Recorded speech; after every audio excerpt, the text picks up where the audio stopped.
नमस्कार, मैं प्रीति और आप देख रहे हैं न्यूज वन प्लस। सत्य, साहस और सेवा के साथ चलिए बात करते हैं एक बहुत ही महत्वपूर्ण खबर की। बिहार जहां चुनाव दस्तक देने वाला है, वहीं दूसरी ओर सबकी नजरें टिकी हैं बिहार की सीटों पर।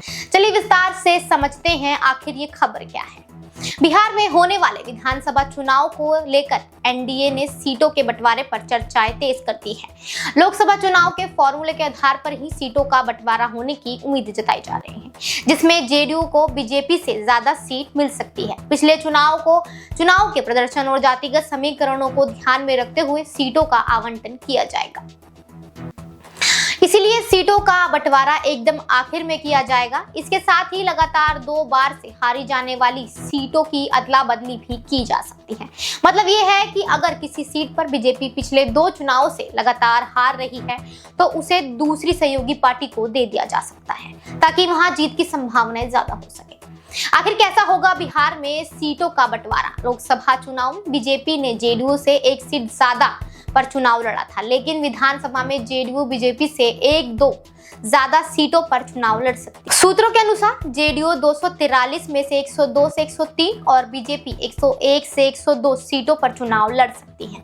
इसके अलावा बाकी बची करीब 40 सीटें लोक जनशक्ति पार्टी यानी हिंदुस्तान अवाम मोर्चा और राष्ट्रीय लोक मोर्चा को दी जाएंगी। इसमें बड़ा हिस्सा एलजेपी का होगा, क्योंकि राज्य में उसके 5 सांसद हैं। इस लिहाज से उसे करीब 25 से 28 सीटें मिल सकती हैं, जबकि हमको 6 से 7 और राष्ट्रीय लोक मोर्चा को 4 से 5 सीटें दी जा सकने की संभावना है। जातिगत समीकरणों पर खास ध्यान रखा जाएगा। जी हाँ, बिहार विधानसभा चुनाव सीटें बंटवारा में जाति समीकरण का ध्यान रखा जाएगा। अगर किसी जिले में 5 विधानसभा सीटें हैं तो ये ध्यान में रखा जाएगा कि उस जिले की सीटों के उम्मीदवारों को सभी जातियों का प्रतिनिधित्व करने का मौका मिले। ऐसा भी ना हो अगल बगल सीटें बीजेपी जेडीयू लड़ रही हो और दोनों सीटों पर एक ही जाति के उम्मीदवार हो।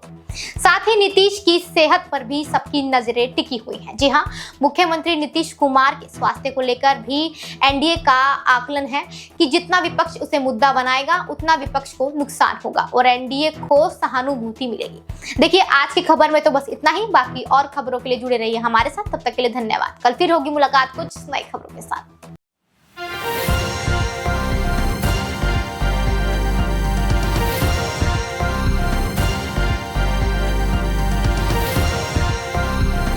आप देख रहे हैं न्यूज वन प्लस, हर वक्त हर खबर।